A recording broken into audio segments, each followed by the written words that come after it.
Allahu Akbar, Allahu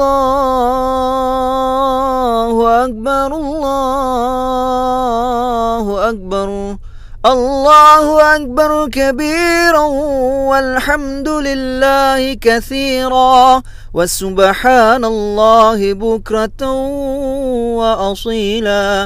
La ilaha illallah wa la na'budu illa iyyahu mukhlishina lahuddin walau karihal kafirun.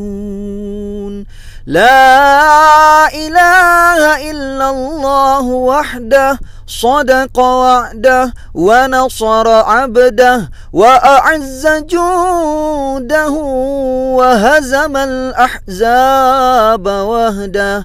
لا إله إلا الله والله أكبر. Allahu Akbar walillahil hamd. Assalamualaikum my brothers, my nakama. Aku ucapkan kepada korang selamat menyambut Hari Raya Aidilfitri. Maaf zahir dan batin. Dan aku juga nak ucapkan ribuan terima kasih kepada korang yang terus menyokong channel Kimis Converto. Assalamualaikum dan salam hormat.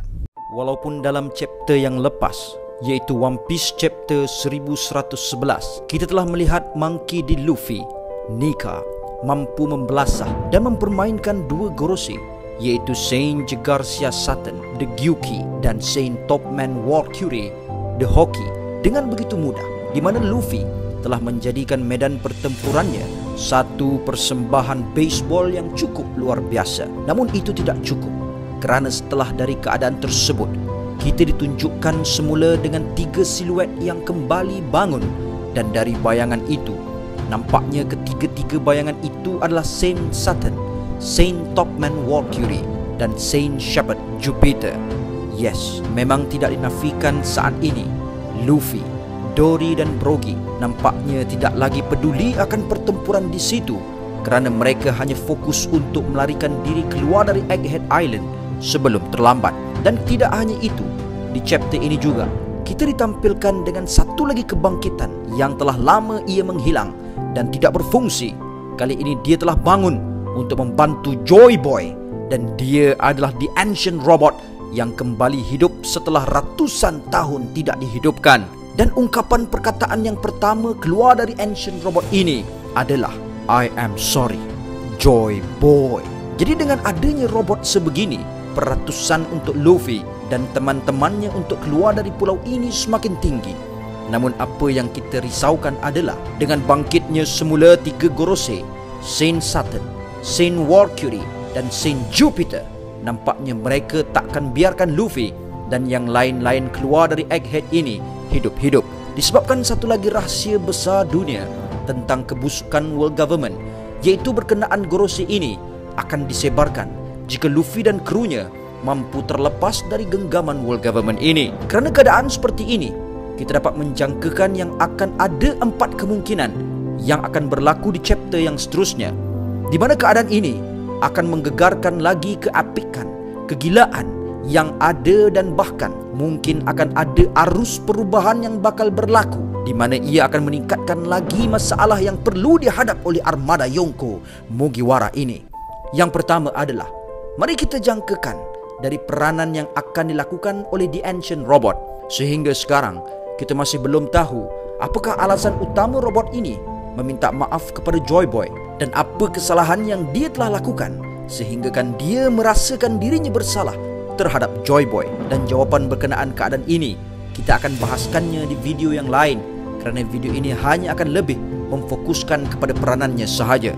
Namun walau apapun jawapan tentang persoalan itu, tentunya hal pertama yang akan ditunjukkan oleh Oda berkenaan robot ini di chapter seterusnya pastinya berkenaan bantuannya kepada Luffy dan yang lain. Kerana sekarang Joy Boy yang dinantikan kembalinya akhirnya telah berada berhampiran dengan robot tersebut. Dan dengan keadaan seperti ini, robot ini dapat menebus semula kesalahan dan kemaafannya terhadap Joy Boy. Ditambahkan sekarang musuh yang dihadapi Luffy bukan lagi sekadar Marine, tapi ia adalah The Five Elders, Gorosei, iaitu orang kedua tertinggi dalam world government setelah Imo Sama. Sebelum ini, kedatangan Zunisha ke Wano adalah untuk membantu klan Kozuki. Tapi tetap setelah kembalinya Joy Boy semasa berhadapan dengan Kaido, Zunisha tahu akan keadaan itu. Dan di situ sudah menunjukkan selain dari Joy Boy, Zunisha juga ada perkaitannya dengan klan Kozuki. Dan sekarang, selain dari perkaitan antara Joy Boy dan The Ancient Robot, mungkin robot ini juga ada perkaitannya dengan The Giant Pirate yang telah tiba di Egghead Island. Dan apabila Dory dan Brogy melihat kembali kebangkitan robot ini, pasti akan ada sesuatu atau informasi yang baru. Kita akan tahu berkenaan robot ini. Kenapa kita perlu yakin yang robot ini ada perkaitan dengan bangsa Giant? Ia adalah disebabkan saiz robot ini yang cukup besar, seolah-olah ia diciptakan dan datangnya dari bangsa Giant. Kerana kita pun sudah tahu yang Dory dan Brogy terlihat sangat-sangat teruja apabila melihat Luffy berada dalam bentuk nikahnya, dan menandakan ini bangsa Giant memang mengenali siapa Joy Boy itu sebenarnya pada suatu ketika dahulu. Maka di chapter yang akan datang, mungkin kita bakal melihat gandengan bukan sahaja dari Luffy dan The Ancient Robot, malah Dory dan Brogy juga akan turut membantu Our Baka Sencho Joy Boy untuk menghalang rancangan busuk para Gorosei ini. Dan ini untuk keadaan yang pertama. Lalu untuk keadaan yang kedua adalah masih berkenaan dengan The Ancient Robot ini, tapi huraiannya agak berbeza, di mana keadaan yang akan ditampilkan adalah berdasarkan pengorbanan atau sacrifice. Sebelum ini di Hachinosu Island, kita telah melihat the hero of the marine, Monkey D. Garp, yang sanggup mengorbankan dirinya untuk menyelamatkan Kobe dan generasi-generasi marine yang baharu keluar dari pulau itu dengan selamat. Kerana Garp yakin yang Kobe dan generasi-generasi marine yang baharu ini akan membawa perubahan yang baharu kepada dunia, di mana corak pemerintahan perlu diubah, pegangan setiap marine perlu diubah, dan yang paling penting, keadilan terhadap setiap umat manusia perlu ditegakkan. Disebabkan Garp sememangnya tahu, walaupun dia berada di pihak marine, tapi kebusukan dan kesalahan yang ditunjukkan oleh world government jelas di hadapan matanya. Dan sekarang Garp yakin dengan pengorbanan yang dia lakukan ini akan membawa perubahan kepada sistem yang tidak sempurna ini.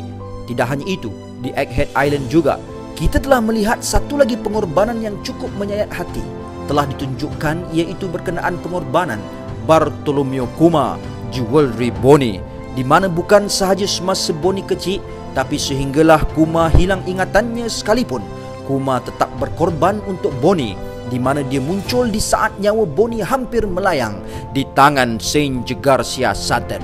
Walaupun tidak mempunyai sebarang ingatan lagi, walaupun berada dalam keadaan yang sangat kritikal setelah menerima serangan dari Sakazuki Akainu di Marijoa sebelum ini, tapi sayang dan cintanya kepada Bonnie tidak pernah pudar.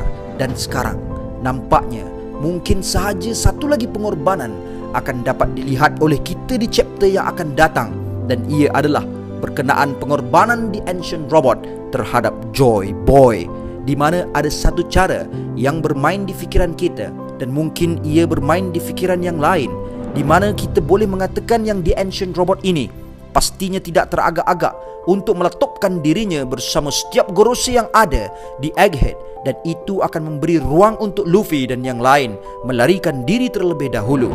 Kerana dengan keadaan sebegini, tentunya robot ini akhirnya berasa tenang setelah dia mampu berkorban untuk membantu Joy Boy sekali lagi. Kemudian kita beralih untuk keadaan yang ketiga, di mana Gorosei akan kembali memegang arus pertempuran ini. Kita kena sedar yang Luffy, walaupun Luffy sudah berada dalam mode Gear 5-nya, tapi itu bukan penanda Gorosei ini mudah untuk dikalahkan. Kerana keadaan ini juga diakui Luffy sendiri, di mana Luffy berkata dalam chapter yang lepas yang mereka perlu keluar dari Egghead ini dengan segera, kerana Gorosei ini walaupun diserang beberapa kali, itu langsung tidak memberi kesan kepada mereka. Dan sekarang kita boleh katakan yang masih belum ada Gorosei yang benar-benar menunjukkan kekuatan penuh mereka secara keseluruhan. Dan ini juga menjadi satu perkara yang pelik dan aneh kepada kita. Mengapa Saint Garcia Satan walaupun sudah berada di Egghead beberapa belas chapter yang lepas, tapi tetap kita boleh katakan yang dia masih belum menunjukkan sepenuh kekuatannya. Dan kita juga kena tahu yang Luffy sudah menggunakan kekuatan Gear 5-nya dalam jangka masa yang agak lama. Jadi kemungkinan untuk Luffy kehabisan tenaga dan exhausted berada dalam peratusan yang sangat tinggi. Ditambahkan masa untuk siaran langsung Vegapunk juga hanya tinggal beberapa minit sahaja lagi. Jadi tentunya setiap Gorosei ini tidak akan mengambil mudah tentang perkara ini. Dan kita masih tertanya-tanya, kenapa Oda tampilkan kekuatan-kekuatan Gorosei ini tidak secara keseluruhan atau lebih serius seperti mana ditunjukkan kepada kita sekuat apa kekuatan 3 Admiral dahulu, iaitu Sakazuki Akainu, Aokiji Kuzan dan Borsalino no Kizaru. Dan kerana kita juga perlu menganggarkan yang chapter akan datang berkemungkinan untuk setiap Gorosei kembali memegang arus pertempuran ini pasti akan ada. Dan keadaan yang keempat adalah datangnya dari beberapa pihak yang lain, tidak kira ia berada di pihak Luffy maupun di pihak World Government. Jika ianya dari pihak Luffy, mungkin ia berkenaan kedatangan dari anggota Revolutionary Army seperti Sabo atau yang lain. Dan dari pihak World Government, mungkin akan ada lagi beberapa bantuan dari armada marine yang lain seperti admiral-admiral yang lain. Atau lebih teruk adalah munculnya salah satu dari Holy Knight yang datang ke Egghead. Kerana kita tahu yang Holy Knight ini adalah pahlawan yang juga berada di pihak World Government. Ditambahkan sekarang Gorosei dalam keadaan yang sukar. Jadi pastinya dengan adanya bantuan dari Holy Knight ini, ia akan memberi dampak dan banyak kelebihan kepada World Government di Egghead. Tapi untuk huraian berkenaan kedatangan pihak seterusnya akan kita bahaskan di video yang seterusnya, kerana kita akan cuba menghuraikan lagi penjelasan tentang keadaan ini. Dan untuk huraian berkenaan Saint Marcus Mars de Itsumade dan Saint Ethan Baron V Nasujuro de Bakotsu, kita tak akan huraikannya dalam video ini kerana kita telah membincangkan pada video yang lepas berkenaan pertarungan yang mungkin sahaja bakal dihadapi oleh Roronoa Zoro maupun Vinsmoke Sanji. Jadi setakat itu sahaja apa yang boleh kita anggarkan, apa yang boleh sahaja terjadi di chapter yang akan datang. So I guess that's all I have untuk perkongsian kita pada kali ini. And gang, before I end, sedikit renungan. 4 tanda yang menunjukkan kita sedang melakukan lebih baik dari apa yang kita fikirkan. Yang pertama, kita banyak berubah dari tahun lepas. Perubahan adalah tanda pertumbuhan. It is a sign of growth. Jangan takut pada perubahan. Bahkan lebih takutlah kalau kita kekal yang sama di takuk yang lama. No growth, no improvement, no expansion, no advancement. Itu adalah lebih mengerikan untuk masa depan. Kedua, kita melalui masa yang sukar. Melalui kesukaran adalah bagus. Ia bererti kita bakal menjadi semakin kuat walaupun keadaan menjadi semakin berat. Besi hanya akan tinggal besi sekiranya tidak dilasak, tidak dihenyak, tidak dipukul, tidak dihentak. Setelah melalui proses yang menyakitkan itu, barulah ia menjadi semakin bernilai.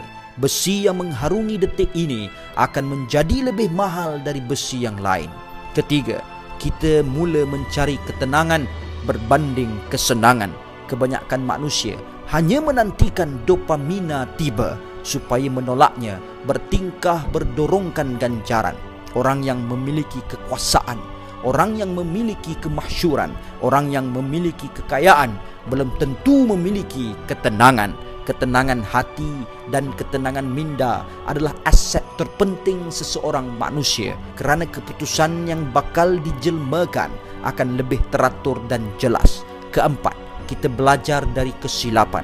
Kebanyakan manusia hanya lari dari masalah dan menyalahkan orang lain, sedangkan masalah yang datang itu sebenarnya adalah natijah dari apa yang kita sendiri pohonkan yang bertindak sebagai ujian. Andai kita lulus ujian tersebut, maka termakbul kabul apa yang kita pohonkan.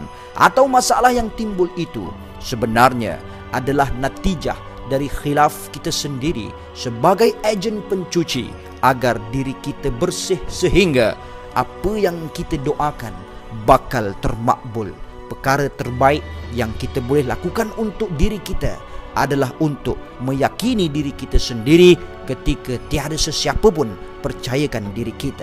And until then, my gang, there is no God except Allah. Assalamualaikum warahmatullahi